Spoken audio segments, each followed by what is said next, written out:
Sleep, unfortunately, is not an optional lifestyle luxury.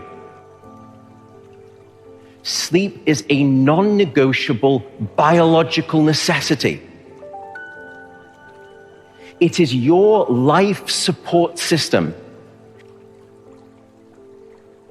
You need sleep after learning to essentially hit the save button on those new memories so that you don't forget. But recently we discovered that you also need sleep before learning. And now to actually prepare your brain, almost like a dry sponge, ready to initially soak up new information. And without sleep, the memory circuits of the brain essentially become waterlogged, as it were, and you can't absorb new memories. So we took a group of individuals and we assigned them to one of two experimental groups, a sleep group and a sleep deprivation group. Now, the sleep group, they're going to get a full 8 hours of slumber. But the deprivation group, we're going to keep them awake in the laboratory under full supervision. There's no naps or caffeine, by the way, so it's miserable for everyone involved. And then the next day, we're going to place those participants inside an MRI scanner. And we're going to have them try and learn a whole list of new facts as we're taking snapshots of brain activity. And then we're going to test them to see how effective that learning has been. And when you put those two groups head to head, what you find is a quite significant 40% deficit in the ability of the brain to make new memories without sleep. I think this should be concerning considering what we know is happening to sleep in our education populations right now. And there's a structure that sits on the left and the right side of your brain called the hippocampus. And you can think of the hippocampus almost like the informational inbox of your brain. It's very good at receiving new memory files and then holding on to them.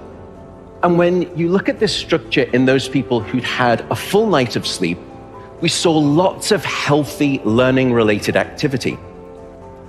Yet in those people who were sleep deprived, we actually couldn't find any significant signal whatsoever.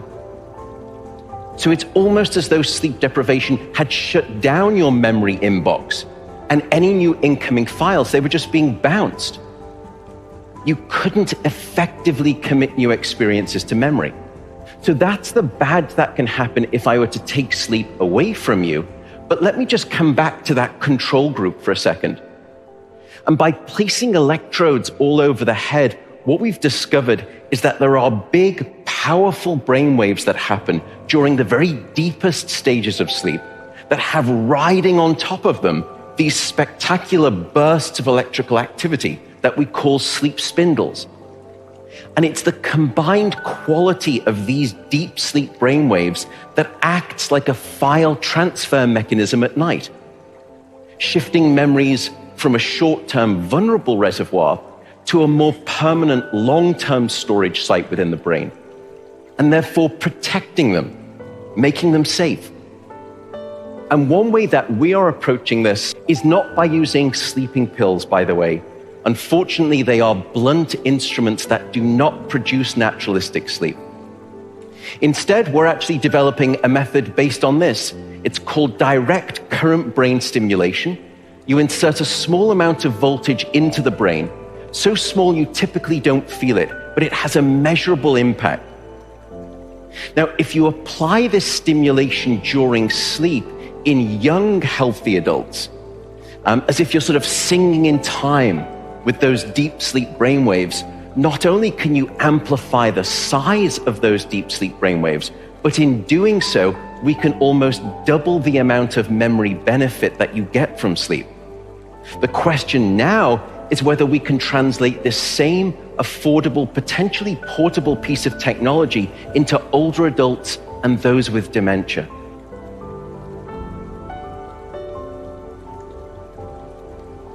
Or I could tell you about sleep loss and your cardiovascular system, and that all it takes is 1 hour.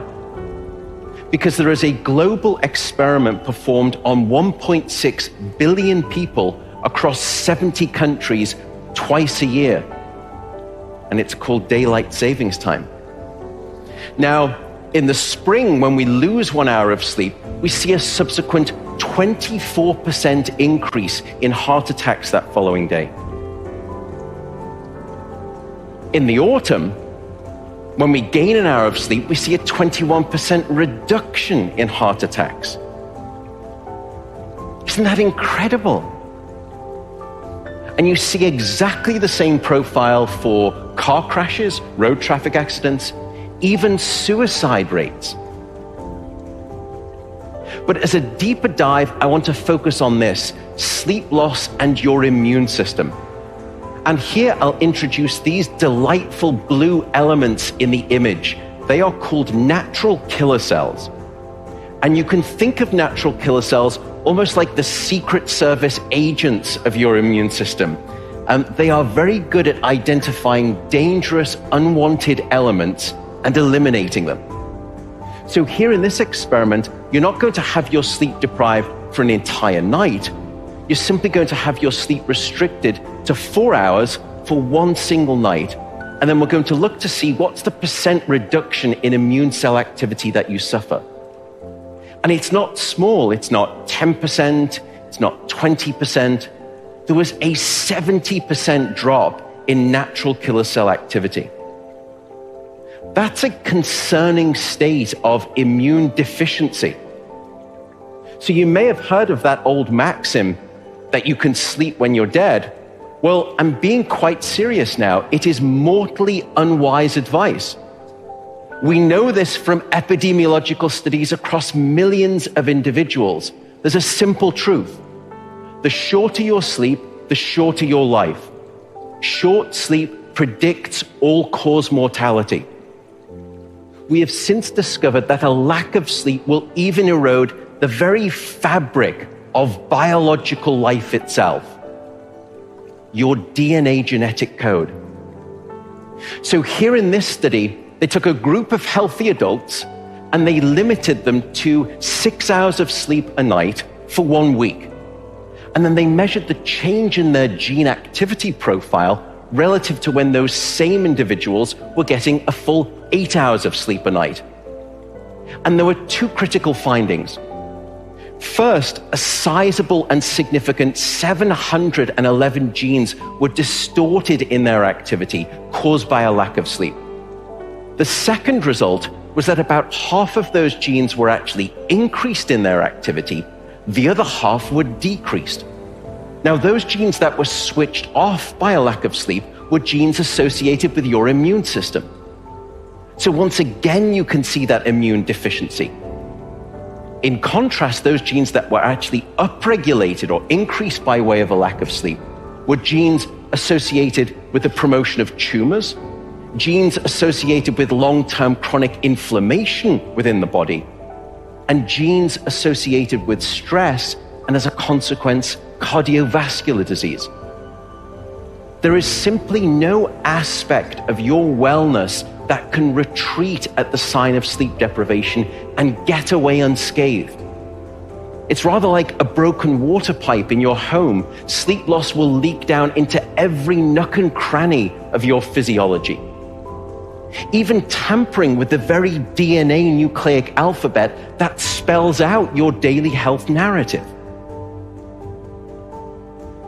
And at this point, you may be thinking, oh my goodness, how do I start to get better sleep? What are your tips for good sleep? Well, beyond avoiding the damaging and harmful impact of alcohol and caffeine on sleep, and if you're struggling with sleep at night, avoiding naps during the day, I have two pieces of advice for you. The first is regularity. Go to bed at the same time, wake up at the same time. No matter whether it's the weekday or the weekend, regularity is king, and it will anchor your sleep and improve the quantity and the quality of that sleep. The second is keep it cool. Your body needs to drop its core temperature by about 2 to 3 degrees Fahrenheit to initiate sleep and then to stay asleep. And it's the reason you will always find it easier to fall asleep in a room that's too cold than too hot. So aim for a bedroom temperature of around 65 degrees or about 18 degrees Celsius. That's going to be optimal for the sleep of most people.